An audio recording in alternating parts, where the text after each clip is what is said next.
नमस्कार. तर लपंडावच्या पुढील भागामध्ये आपण पाहणार आहोत की सरकार जी असते ती या परशुरामच्या जोरात कानाखाली मारते व त्याला बोलते की मीडियाला समजलं पण तुला समजलं नाही, सखी पळून गेली आहे म्हणून.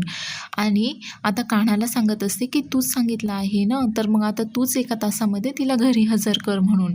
आणि आता ती इकडे सखीला व्हिडिओ कॉल करते व तिच्यासमोर हात कापून घेण्याचं नाटक करत असते जेणेकरून सखीनं परत यावं म्हणून.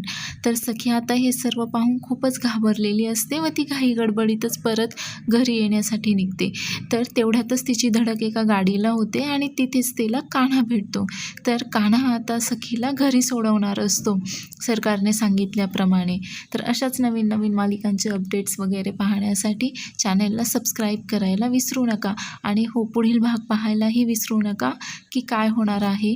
कान्हा आता सखीला घरी सोडवतो आणि सरकारने खरंच जीव देण्याचा प्रयत्न केला आहे की फक्त सखीला घरी बोलवण्याचा हा एक डाव आहे. पाहायला विसरू नका.